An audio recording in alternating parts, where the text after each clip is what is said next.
রব্বুল আলামিন বলবেন সেজদা দাও, রাসূলুল্লাহ বলেন সকল মানুষকে সেজদা, মুসলমানদেরকে সেজদা দিতে বলা হবে। এক শ্রেণীর মানুষ হবে তারা সেজদা দিতে পারবে না, তাদের পিঠগুলো সোজা হয়ে থাকবে, জাহান্নামের দিকে তাদেরকে টেনে নিয়ে যাওয়া হবে। চ্যানেলটি সাবস্ক্রাইব করে আমাদের সঙ্গেই থাকুন। জান্নাতবাসীরা তাদেরকে বলবেন মা সালাকাকুম ফি সাকর, আহারে আজকে তোমাদের এই জাহান্নামে কেন হলাম, আজকের এই দিনে জাহান্নামে কেন আসলাম? মা সালাকাকুম ফি সাকর, তাদেরকে প্রশ্ন করা হবে, তারা বলবে ক্বালু লাম নাকু মিনাল মুসাল্লিন, আযান হতো তোমরা নামাজের জন্য মসজিদে চলে যেতা, আর পিছনে বসে তোমাদের সমালোচনা করতাম আমরা নামাজি ছিলাম না। তারা ভয়াবহ বিপদে পড়ে যাবে, পাকড়াও হয়ে যাবে। এই দিনকে আমরা বিশ্বাস করি? কথা বলেন না কেন? আরো জোরে বলেন, বিশ্বাস করি? এই দিনকে যারা বিশ্বাস করবে, ওয়াবিল আখিরাতি হুম ইউকিনুন, এই একটা দিনকে যদি আপামর জনগণ, সরকার থেকে শুরু করে নিম্ন স্তরের ব্যক্তি পর্যন্ত যদি এই আখিরাতের হিসাব নিকাশ দেওয়া হবে, এই দিনকে যদি বিশ্বাস করত, তাহলে তারা কোনো অন্যায় করতে পারত? কথা বলে না কেন?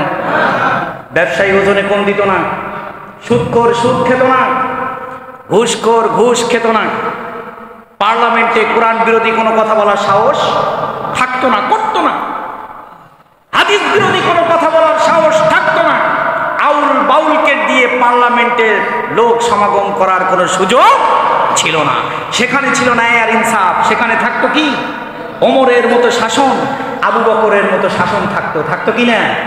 প্রিয় ভাইরা আমার, এটার প্রতি সবার বিশ্বাস নাই। আচ্ছা, এই যে মানুষগুলো যারা কোরআনের বিপক্ষে অবস্থান নিয়েছে, রাজনীতি করে, সংগ্রাম করে, যারা এই বাংলার জমিনে কোরআনের বিপক্ষে অবস্থান নিয়ে, যারা কোরআন ছাড়া মানব রচিত সংবিধানকে প্রতিষ্ঠা করার আন্দোলন করে, আল্লাহর সামনে যে কি জবাবটা দিবে, আমাকে একটা প্রশ্নের উত্তর দিতে পারবেন? এদের কোনো জবাব আছে? রব্বুল আলামিন যদি প্রশ্ন করে, আমি তো আমার জমিনে আমার দ্বীন প্রতিষ্ঠা করার নির্দেশ দিয়েছিলাম, আমি এটাকে সাধারণ কোনো আয়াত বানাই নাই। কি বানাই নাই? সাধারণ কোনো আয়াত বানাই নাই। আমি এই আয়াত দিয়ে তোমাকে নির্দেশ দিয়েছিলাম, যেমন নামাজ তুমি পড়ো, রোজা রাখো, হজ করো, যাকাত দাও। এটা ফরজ না নফল? কথা বলেন, ফরজ না নফল? নামাজ পড়া ফরজ না নফল? রোজা রাখা, হজ করা, সম্পদশালীদের জন্য যাকাত দেওয়া। এবার বলেন তো, আল্লাহর জমিনে দ্বীন প্রতিষ্ঠা করা এটা কি? তাহলে আপনি নামাজ পড়েন, কোনো ঝামেলা নেই, কোনো কথা হবে না। নামাজ পড়েন, রোজা রাখেন, হজ করেন, যাকাত দেন, কোনো কথা হবে না। যদি বলেন আল্লাহর জমিনে আল্লাহর দ্বীন প্রতিষ্ঠা করার সংগ্রামে অংশগ্রহণ করেন, তখনই বাধা। ঠিক কিনা? তখন বাধা। তাহলে আল্লাহর এক অংশ আয়াতে এক অংশ মানবেন আর এক অংশ মানবেন না, এটা হতে পারে না। আফাতুমিনুনা বিবাদিল কিতাব ওয়া তাকফুরুনা বিবাদ, আমার কিতাবে তোমার জীবন সুযোগ সুবিধা গ্রহণ করার জন্য, তুমি জোয়ারের পানিতে গা ভাসিয়ে দেওয়ার জন্য কোরআনের একটা অংশকে মানবা, আর যেখানেই দেখবা যে তোমার সুযোগ সুবিধা নাই, ওই অংশ মানবা না। এটা হবে না, এটা হবে। তাহলে এদের রাজনীতি করার উদ্দেশ্য, এদের রাজনীতি করার একটাই উদ্দেশ্য, ক্ষমতা। এদের রাজনীতি করার উদ্দেশ্য কি? ক্ষমতা থাকবে, আর আমরা গিয়ে দরজায় কোরআন আনবো, 7 স্তরের নিরাপত্তা ভেদ করে গিয়ে তাদের সাথে দেখা করতে হবে। এরা তো এটাই চাই নাকি? দেখেন না, নেতা ছোটকালের বন্ধু গিয়ে বলছে, বন্ধু আমারে চিনছো? বলছে কি না?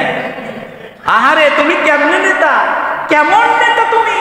যেই বন্ধুর সাথে তুমি ছোটকালে লাটিম খেললা, ঘুড়ি উড়ালা, সেই বন্ধু তোমারে গিয়ে জিজ্ঞাসা করলো, বন্ধু চিনছো? তুমি তারে ধাক্কা দিয়ে বাইর করে দিলা অপমান করে। আর নেতা, তুমি যদি ক্ষমতায় যাও তাহলে বাংলার জনগণের সাথে কেমন করবা, জনগণ বুঝে গেছে সেটা। বুঝছে কিনা? তোমরা ক্ষমতায় গেলে কি করবা জনগণের জন্য?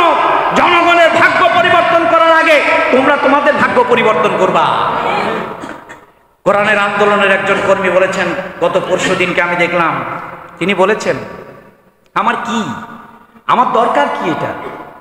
আমি ঘোষণা দিলাম, রাষ্ট্রের কোনো গাড়ি আমি ব্যবহার করব না। সুবহানাল্লাহ বলবেন না? রাষ্ট্রের কোনো সুযোগ সুবিধা আমি নিব না। রাষ্ট্র আমাকে শুল্ক ফ্রি গাড়ি দেবে, আমি সেই গাড়ি ব্যবহার করব না। রাষ্ট্র আমাকে যেই ভাতা দেবে, এই ভাতা আমি গরিব দুঃখী মানুষের ভিতরে বিলিয়ে দিব। আমি শুধু এই এলাকার মানুষের ভাগ্য, তাদেরকে যে অধিকারগুলো, এই অধিকারগুলো বাস্তবায়ন করার আন্দোলন করবে। স্যার, আমি কোনো আন্দোলন করব না, নেতা লাগবে তো এমন নেতা, ঠিক কিনা? মিয়া, তোমাদের নেতা সব ব্যবসায়ী, আর যারাই নেতৃত্বে গেছে তারাই একটা একটা করে ব্যাংক খোলে কিনা?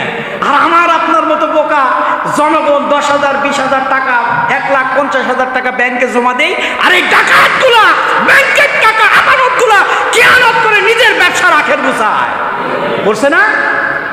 আর ইসলামী আন্দোলনের নেতা কর্মীর দিকে তাকাই দেখো, সবগুলা ডক্টর, সবগুলা অধ্যাপক, সব মাস্টার্স পাস, এক একটা চরিত্র একটা ফুলের মতো পবিত্র। সুতরাং এমন সুশাসনের দরকার আছে না নাই? আমরা এবার তাদের পক্ষে ইনশাআল্লাহ। তাহলে আখিরাতের প্রতি বিশ্বাস যদি জবাবদিহিতা না থাকে, অন্যায় করবে, এটাই স্বাভাবিক। আর আখিরাতের প্রতি যদি বিশ্বাস থাকে, রব্বুল আলামিন বলেন কোরআন তাদের জন্য কি? হুদা ওয়া বুশরা, সুসংবাদ এবং পথ প্রদর্শক। সুবহানাল্লাহ। প্রিয় ভাইয়েরা আমার, এটা গেল ব্যক্তির গুণাবলী। কার গুণাবলী? ব্যক্তির গুণাবলী গেল না? যাকাত কে দেয়? ব্যক্তি দেয়। নামাজ কে পড়ে? ব্যক্তি পড়ে। আখিরাতের প্রতি বিশ্বাস ব্যক্তি করে।